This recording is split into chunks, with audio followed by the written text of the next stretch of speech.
Assalamualaikum warahmatullahi wabarakatuh.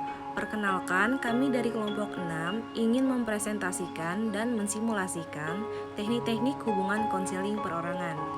Sebelumnya, perkenalkan saya terlebih dahulu Anita Maulidia Arya Putri bersama rekan-rekan saya Nabila Driadra dan Sri Puji. Yang pertama, dorongan minimal. Dorongan minimal adalah teknik-teknik untuk memberikan suatu dorongan langsung yang singkat terhadap apa yang telah dikemukakan klien. Misalnya dengan menggunakan ungkapan, "Oh, iya, lalu, terus." Nah, tujuan dorongan minimal yaitu agar klien terus berbicara dan dapat mengarah agar pembicaraan mencapai tujuan. Dorongan ini diberikan pada saat klien akan mengurangi atau menghentikan pembicaraannya, dan pada saat klien kurang memusatkan pikirannya pada pembicaraan atau pada saat konselor ragu atas pembicaraan klien. Lalu selanjutnya kontak psikologis. Kontak psikologis merupakan keikutsertaan konselor untuk menjadi dan merasakan suasana yang ada dalam diri klien, sehingga terasa ada kaitan hubungan jiwa antara konselor dengan klien. Lalu, wujud dari kontak psikologis adalah empati, yaitu kemampuan untuk merasakan apa yang sedang dirasakan, difikirkan, dan diinginkan oleh klien sebagaimana klien merasa, memikirkan, dan menginginkan sesuatu. Selanjutnya ada refleksi. Refleksi adalah suatu jenis teknik konseling yang penting dalam hubungan konseling, yaitu sebagai upaya untuk menangkap perasaan, pikiran, dan pengalaman klien, kemudian merefleksikan kepada klien kembali. Hal ini harus dilakukan konselor sebab sering klien tidak menyadari akan perasaan, pikiran, dan pengalamannya yang mungkin menguntungkan atau merugikannya. Refleksi adalah keterampilan pembimbingan atau konselor untuk menuturkan kembali kepada klien tentang perasaan, pikiran, dan pengalaman klien sebagai hasil pengamatan terhadap perilaku verbal dan nonverbalnya refleksi. Selanjutnya macam-macam refleksi.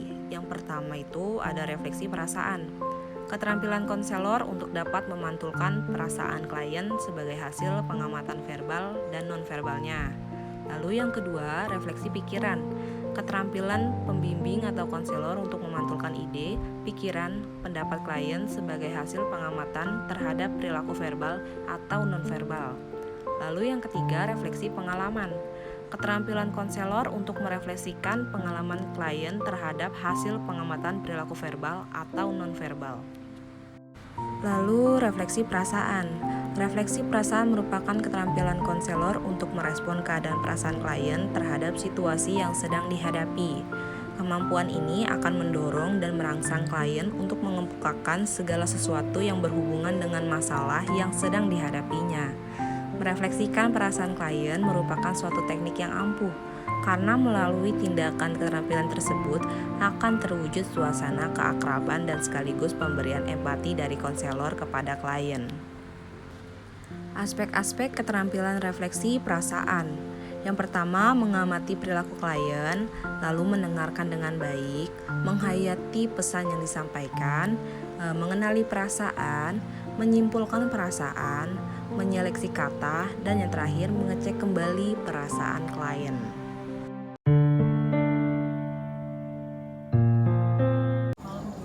Selamat malam. Wah, Ibu sangat senang sekali dengan kehadiran Uji saat ini. Apa kabarnya, Uji? Lagi nggak baik Bu.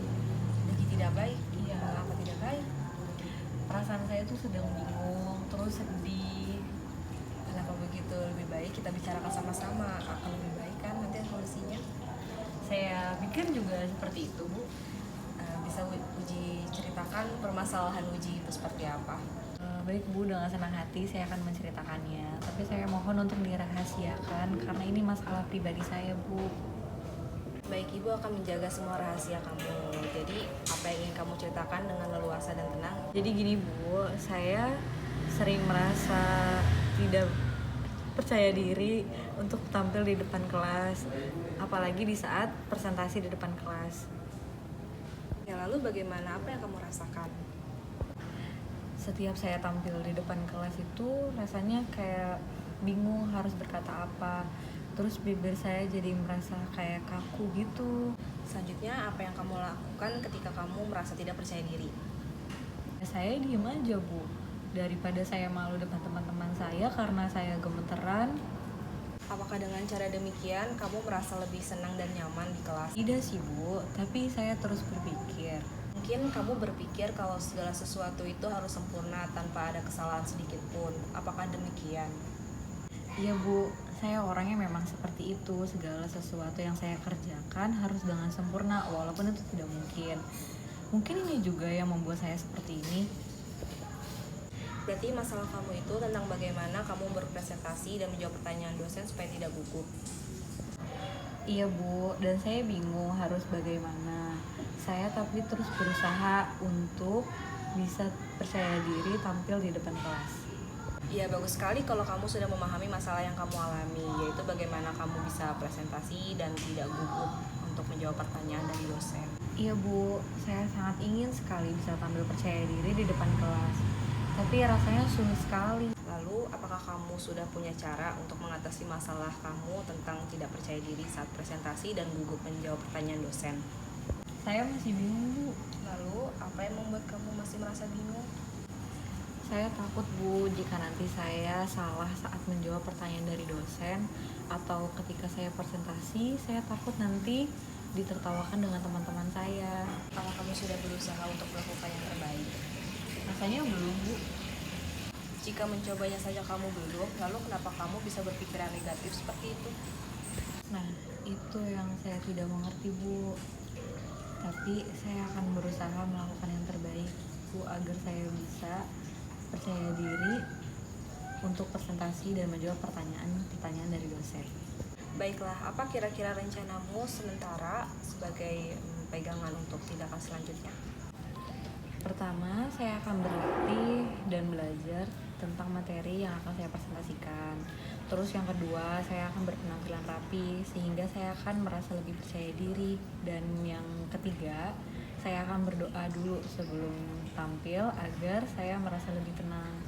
Saya rasa itu yang akan saya lakukan Bu. Bagus Uji, kamu sudah tahu apa yang harus kamu lakukan. Sebelum pembicaraan ini kita tutup, bagaimana perasaan kamu setelah kamu telah berdiskusi terhadap ibu?